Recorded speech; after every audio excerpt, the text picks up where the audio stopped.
Hello friends, welcome back to my channel. Nursery के बच्चों के लिए इंग्लिश की वर्कशीट लेके आए हैं। इसे हम एक सीक्वेंस में लेके चलेंगे। पहले बच्चों को अल्फ़ाबेट से रिलेटेड पिक्चर्स, फिर अल्फ़ा लेटर्स को एक सीक्वेंस में रैंडमली और फिर लिखना सिखाएंगे। तो स्टार्ट करते हैं। ये मेरी पहली वर्कशीट है। इसमें मैंने अल्फ़ाबेट्स बनाए, उससे रिलेटेड पिक्चर्स बनाई हैं। अगर आप अपने बच्चों को स्मॉल लेटर भी सिखाने चाहते हैं तो साथ में आप स्मॉल लेटर भी बना सकते हैं। जैसे बच्चों को बताएंगे ए फॉर एप्पल, एप्पल से बच्चा मिलाएगा। बी फॉर बॉल, बॉल से बच्चा मैच करेगा। इसी तरीके से जब हम स्मॉल लेटर से मिलाएंगे तो बच्चे को साथ ही साथ बताएंगे A for apple, B for ball. इस तरीके से ये सारी चीज़ें करेंगे तो बच्चे को ये कैपिटल लेटर और स्मॉल लेटर की पहचान होगी और वो मैच करना भी सीखेगा। नेक्स्ट वर्कशीट मेरी ये है। इसमें बच्चे को लेटर अच्छे से तैयार करने के लिए मैंने upper case letter, lower case letter को मैच करने के लिए दिया है, जिससे दोनों को अगर वो बच्चा बार बार देखेगा, बार बार मैच करेगा तो दोनों ही चीज़ उसे अच्छे से तैयार हो पाएंगी। जैसे ए से बच्चा ए से ए को मैच करेगा तो उसे लोअर केस और अपर केस दोनों ए का पता चलेगा, लेटर का पता चलेगा। जैसे बी से बी को मैच करेगा और सी से सी को मैच करेगा। इस तरीके से ये सारी चीज़ें होने लगेंगी और बच्चे को ये धीरे धीरे समझ में आने लगेगा। मैं ये नेक्स्ट वर्कशीट भी उसी तरीके से लेके आई हूँ, upper case and lower case, पर इसमें कुछ वर्ड्स ऐसे हैं जो बच्चा हमेशा कंफ्यूज होता है इसमें। जैसे बी है, डी है, पी है, क्यू है, एन है, यू है।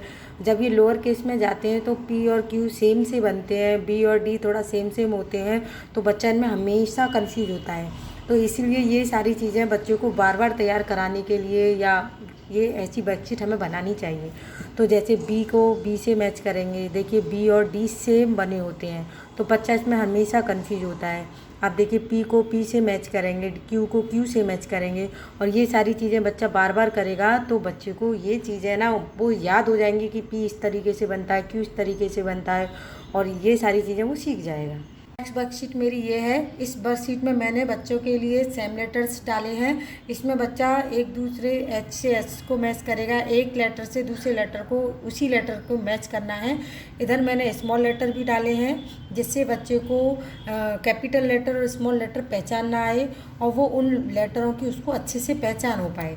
जैसे बच्चा एच से एच को मैच करेगा, पी से पी को मैच करेगा, बी से बी को मैच करेगा, एम से एम को मैच करेगा, और इधर जब वो बी से बी को मैच करेगा स्मॉल लेटर में, एच से एच से मैच करेगा, पी से पी के मैच करेगा, तो उसे ये सारी चीज़ें अच्छे से तैयार होंगी और दोनों लेटरों को अच्छे से पहचानना आएगा। नेक्स्ट वर्कशीट ये है, सर्कल द ऑड लेटर्स। इसमें मैंने आगे लेटर्स लिखे हैं और इसमें इसी लेटर को सब जगह लिखा है, और इसमें बच्चे को जो लेटर इसके अंदर नहीं है उसे ढूंढना है, ऑड लेटर को ढूंढना है। इससे क्या होगा, बच्चे को ये लेटर पहचानने को आएगा और उनका दिमाग भी तेज होगा इससे। तो जैसे आई मैंने यहाँ बनाया हुआ है, आई के बीच में ये जे पहचानेगा बच्चा तो जे को सर्कल करेगा, फिर के को सर्कल करेगा, आर के बीच में भी पहचानना है। तो कुछ ऐसे इसमें मैंने लेटर्स लिखे हैं जो सेम दिखते हैं, और अलग अलग लिखेंगे तो बच्चा जल्दी से पहचान लेगा। जैसे देखो आर इसी तरीके से बनता है, तो बीच में मैंने बी बनाया जो कि आर और बी सेम से बनते हैं। जैसे एम के बीच में एन मैंने थोड़ा उसी तरीके का बनाया है, जिससे बच्चे को ये चीज़ें ढूंढने में करने में थोड़ी परेशानी हो और उसे करने में मज़ा आए, और जिससे कि दिमाग उसका शार्प होगा। ये मेरी नेक्स्ट वर्कशीट है। इसमें मैंने कैपिटल लेटर और इधर स्मॉल लेटर बनाए हैं, जिसमें बच्चे को ढूंढ कर उसे सर्कल करना है, जिससे बच्चे को दोनों लेटरों की अच्छे से पहचान हो पाएगी।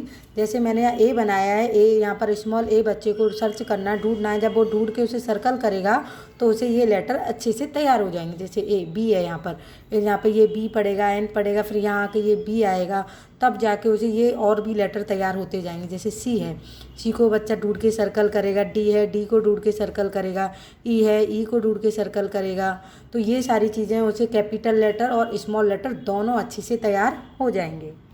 ये मेरी नेक्स्ट वर्कशीट है। इसमें हम बच्चे को लिखना सिखाएंगे।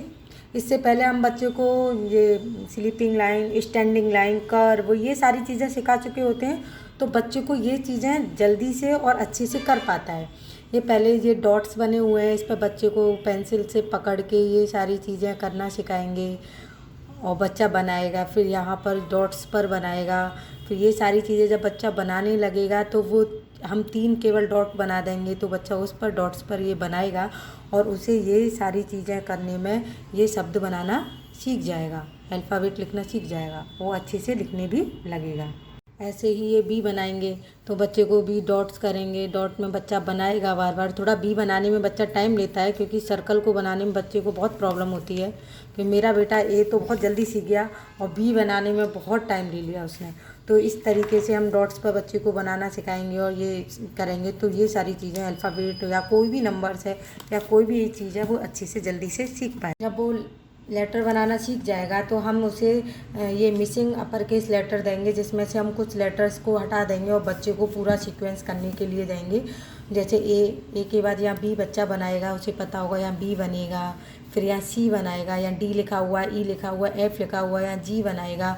तो उसे जो ये लेटर बीच बीच में से जो नहीं लिखे हुए हैं उसकी पहचान होगी और उसे एक सीक्वेंस में लिखना आएगा और वो जल्दी से ये सारी चीज़ें कर पाएगा।